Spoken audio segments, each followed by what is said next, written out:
Citroen C1 is the brand's smallest and most affordable car. It shares a lot of its underpinnings with the Peugeot 108 and also the Toyota Aygo, as those cars were first started as a collaborative effort. But now they stand alone and they all have their own personality and design tweaks that stand them out from one another, which I'm going to go into in this video. I just want to start by saying a massive thank you to everybody that subscribed recently. I've seen some great growth and I really appreciate it. If you're not already subscribed, then go ahead and do that now. And if you never want to miss a video from me, turn on that bell notification.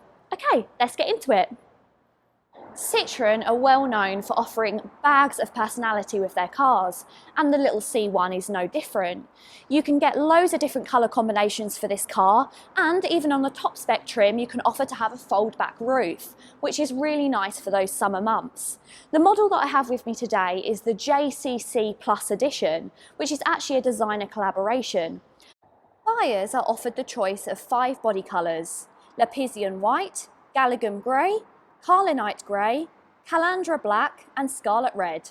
The JCC is based on the top spec flare trim, so it gets a really nice specification and some extra goodies, as well as lots of exterior styling. Exterior styling revisions over the standard C1 include a black roof, 15-inch alloy wheels with blue centre caps, a contrasting black roof, privacy glass and a set of matte black wheel arch extensions. The rear of the car remains sleek and stylish. These dark tinted windows flow through the black roof and the little spoiler down to the black glass tailgate. This is one of my favourite things about my current car, is this black glass tailgate. You've also got these really nice 3D square effect taillights, which make the car look super trendy.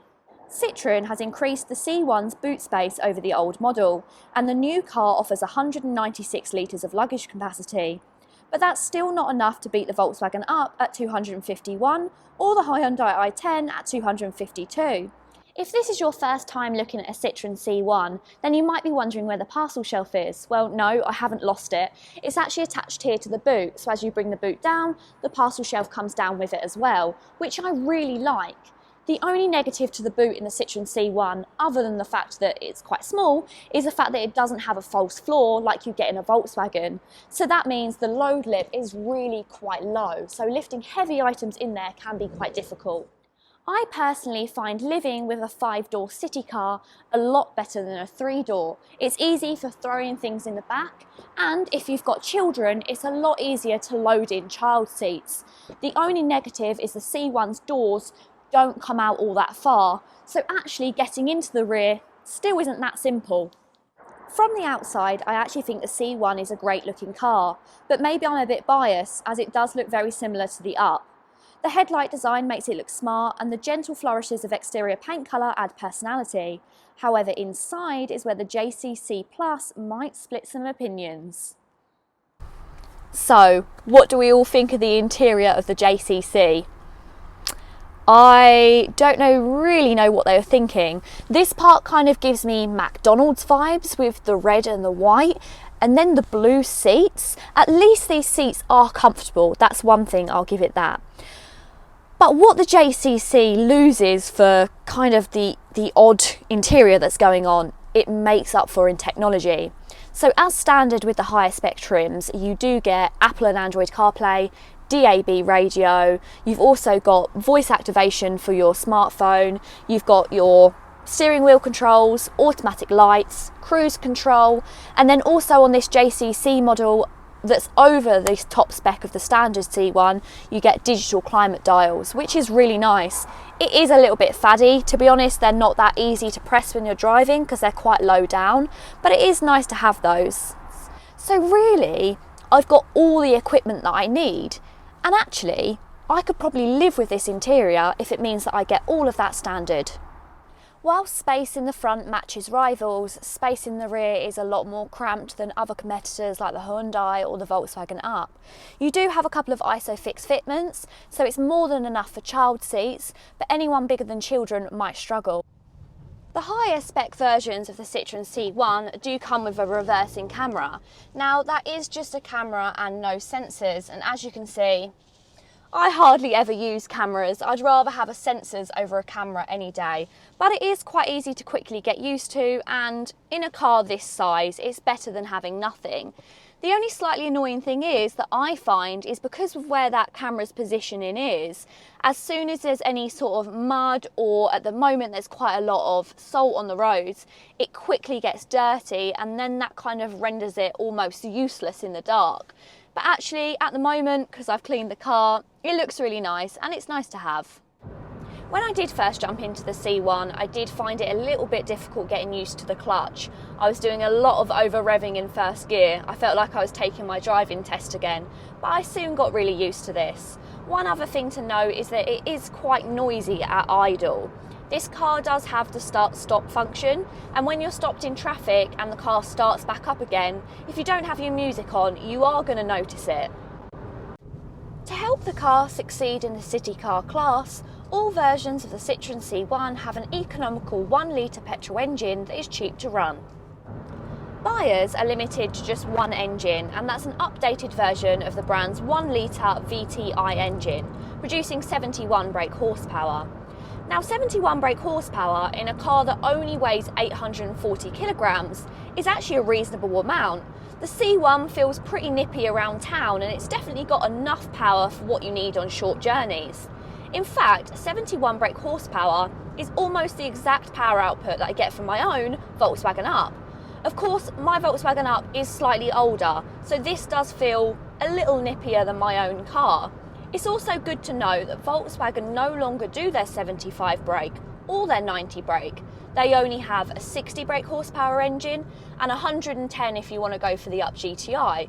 So actually, 71 brake horsepower in this Citroen is a bit of a sweet spot. Of course, that being said, the Citroen C1 was not built for power. It's still going to take you the best part of 10 seconds to get from 0 to 62. But then again, that's quite common in this super mini class. It's also definitely not built for the motorway. Once you get out onto the open road, it really is quite noisy in this cabin. And once you reach 60, you'll struggle to then gain speed thereafter. But again, if you're doing a lot of motorway journeys, it probably isn't a city car that you're going to choose. Fuel economy is really where this car pulls ahead. So it has a claimed fuel economy from Citroen of 58.9 miles per gallon. Now, we all know that brands like to sort of overdo it on their mile per gallon figures, but actually Citroen have got this pretty spot on. I've had this car for the past 5 days now, and I've not dropped below 60 miles per gallon, which is really quite good. I also picked this car up 5 days ago with a full tank of petrol. I've done around 160 miles because I have a reasonable commute, and I've not even hit half a tank, which is really quite impressive. So if you are looking for a car that is really good on fuel, then the C1 is the one to go for. Last year in 2020, Citroen made the decision to ditch the automatic gearbox, which really isn't much of a loss. It was one of these single clutch gearboxes and it wasn't very enjoyable. However, that is going to slightly narrow the market and push automatic buyers towards something like the Toyota Aygo. It now comes fitted with a 5-speed manual gearbox, which is more than capable. However, once you get out onto the motorway, it would be nice to have an extra gear because it does start to struggle. But then again, it is very uncommon to have a 6th gear in this super mini class. The C1 comes with a host of safety equipment, including 6 airbags, anti-lock brakes, electronic braking assistant and electronic stability control. The only bits of safety tech that it might be missing is perhaps active lane assist and forward collision braking. But to be honest, those bits of safety equipment are something I've gotten used to, but they're still not particularly standard in this city car segment. Over the years, the Citroen C1, the Peugeot 108 and the Toyota Aygo have all held on to value reasonably well. And that's still true today. The equivalent Citroen C1 is still cheaper to buy than the Peugeot 108 or the Toyota Aygo. I think the JCC styling is definitely going to be a bit Marmite, but I'd love to hear your opinions. The C1 remains a strong contender for a city car, and it still makes a great first car with lots of safety equipment and plenty of technology to keep you happy. Thank you so much for watching this video today. If you liked it, then please go ahead and give it a massive thumbs up. And if you want to see more videos like this, then go ahead and hit subscribe. I've got so many exciting videos coming up in the next couple of weeks, and as soon as lockdown lifts, which is hopefully going to be soon, we're going to be working with some mega brands. So please stick around. Thank you so much, and until next time, bye!